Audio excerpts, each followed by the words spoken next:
Hello guys, and welcome back. I am coming from the Texas Power Sports. I'm heading down Spencer. I just dropped off my motorcycle and I'm going home. Just recently I dropped my motorcycle off right before this, and I was having my brake pads checked and replaced, and they told me to bring it back because there's an exhaust leak inside my motorcycle.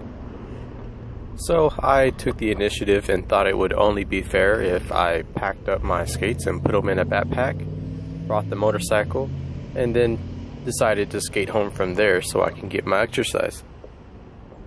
That way I can leave my wife with the car too. Spencer would be one of the rougher areas to skate down, considering that there's not always a sidewalk to skate on. Most patches of grass and dirt and gravel are pretty dry today, so I'm getting a good continuous row through each. I just love it when cars decide to take up the sidewalk.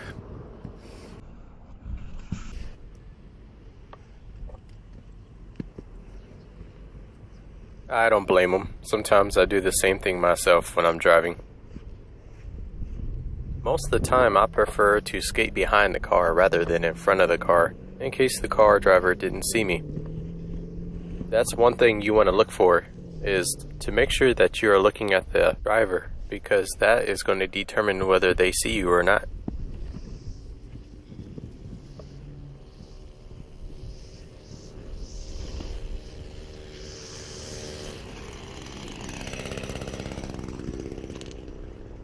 Going down Spencer can be a very busy place from time to time. Most of the time, if you want to skate on Spencer, it's probably better to go on a Sunday morning, when everybody's still asleep. There's not that much traffic on the road. But of course, me being the daredevil that I am, I prefer to go at the earliest convenience as possible.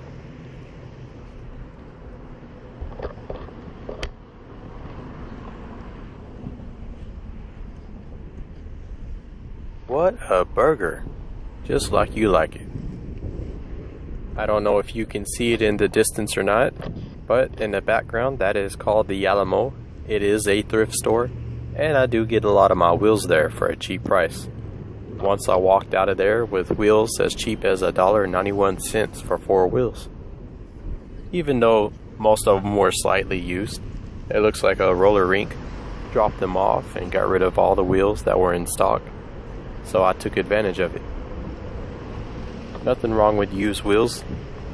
As soon as you roll on the ground with them, they are going to be used anyway. Preferably, the only thing I would not like to be used would be skates. I wouldn't feel comfortable putting my foot somewhere where someone else's foot has been already.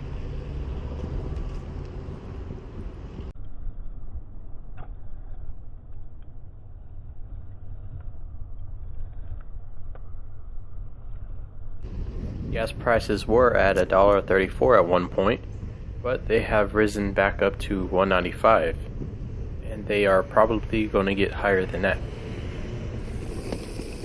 But still, at $1.95, gas is still cheap.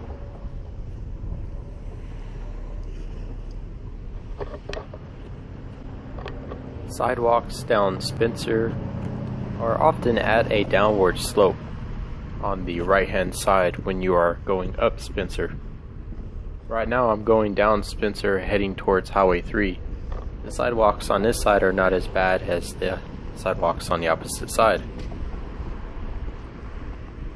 I don't know if you ever tried to skate down something at a downward slope, but your foot patterns might be thrown off a little bit, considering that one foot touches the ground before the other foot does.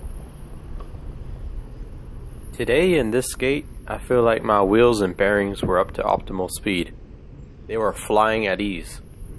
They were actually going so fast that my brain could not keep up with my feet. So that's whenever I decided that I should slow down just a tad bit and take it a little slower. Sometimes it's the safest move.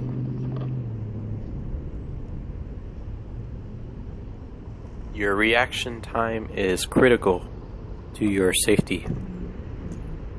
I think one of the reasons why I was actually rolling quicker this time was because I'm rolling with the wind.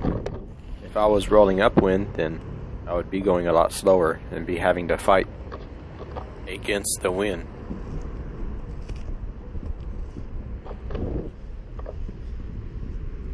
I know sometimes when I'm fighting for balance, I may look a little goofy, but as long as I stay on my feet, I don't have a problem with it.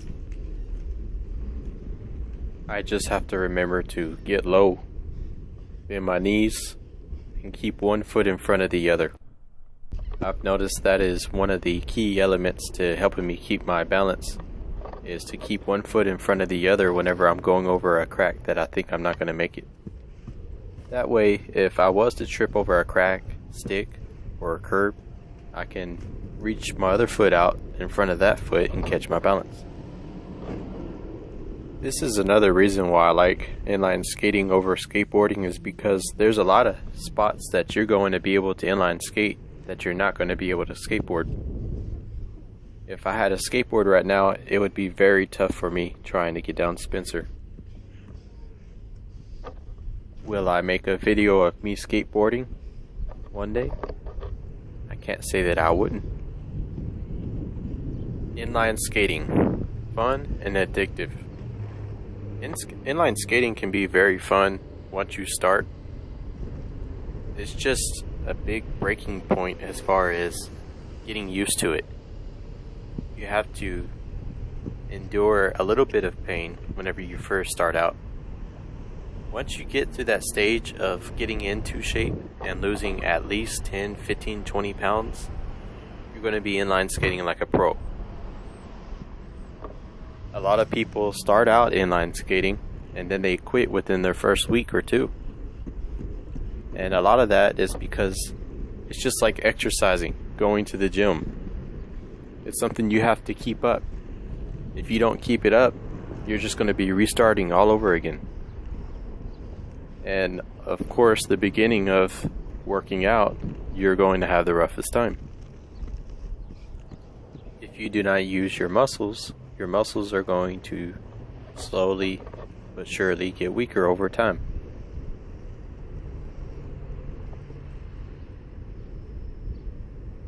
By the way, running through grass is always best done with smaller wheels. Music, please.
Sometimes I feel like the music makes me look like I'm going faster.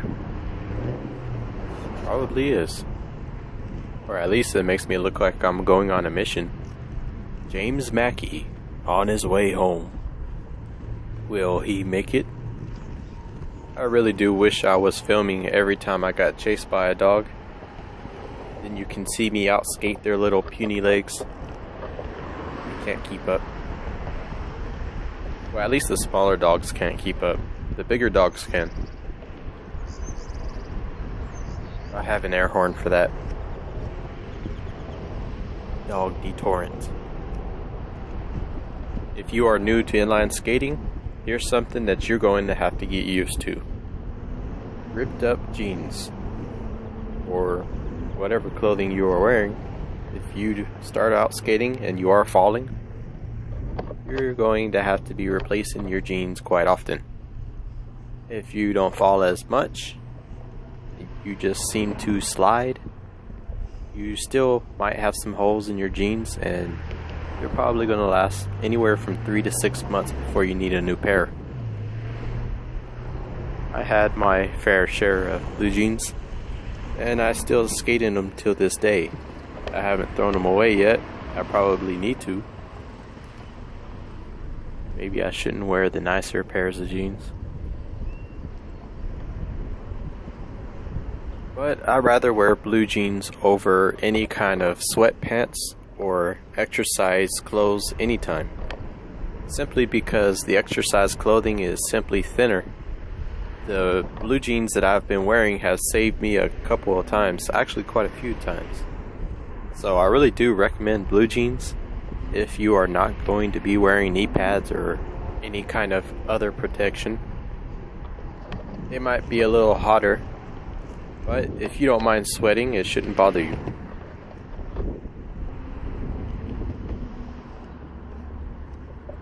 Right about now, I am about a third of the way home on Spencer Road, and I'm about to hit Highway 3, which is also known as Old Galveston Road.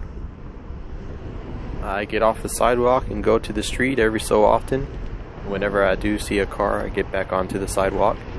If you notice, whenever I'm using this tactic, I am facing the traffic, so I can readily see any car that is coming my way. It's rare that I am facing the opposite way and jumping on and off into the road, because I have to look backwards to see if there's any car coming. And anytime you are taking your focus off of the sidewalk or any cracks that are in front of you, you are liable to trip and fall. So it's not a very good thing to do. I have come across sidewalks and a couple of subdivisions that the separation between the cement is 2 feet. So imagine if I missed that. I might not only miss that, I might be missing a couple of teeth as well.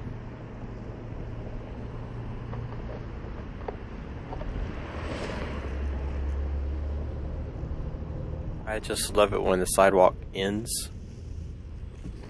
This is another one of those areas where all the sidewalk is missing, and I really can't roll in the street because the street is at an angle, so I can't see the cars that are coming around the corner. Better safe than sorry. As long as I don't trip over any roots.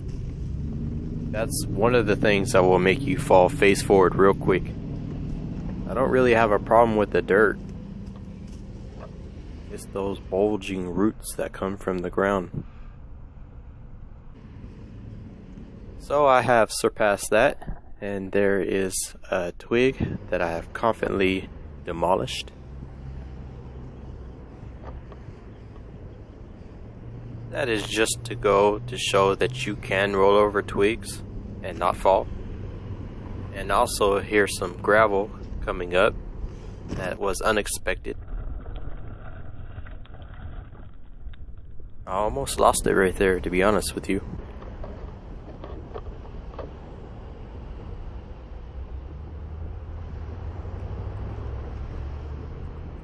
I am about to cross the railroad or train tracks, and here is Highway 3 as soon as I make a left turn.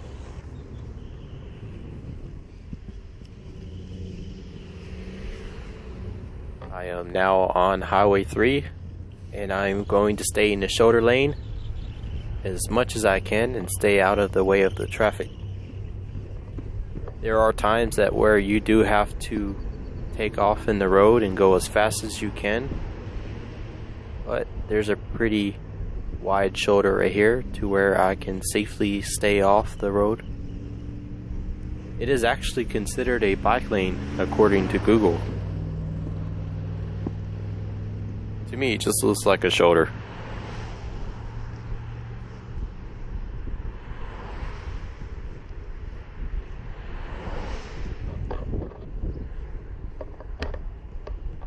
I am crossing the road when there's no traffic coming. And this is one of those skates where I did not fall. A lot of the skates I do not fall actually, but there are times where I do fall. And as far as how often I fall on skates, depends on what kind of energy level I have and what kind of mood I'm in. What I mean by that is, if I really don't feel like skating, then I'm going to be kind of sluggish. So those are the days I need to take it more easy, so that way I don't end up hurting myself. Probably fall maybe once a week, or sometimes twice a day. It just really depends on how I feel. Sometimes I drink a little bit of coffee before I go out skating. That way I can spike my insulin levels. And when I say a little bit of coffee, yeah, I mean like half a cup. Just something to get me going. So as of right now, I am almost home. And thank y'all for watching. Tune in next time.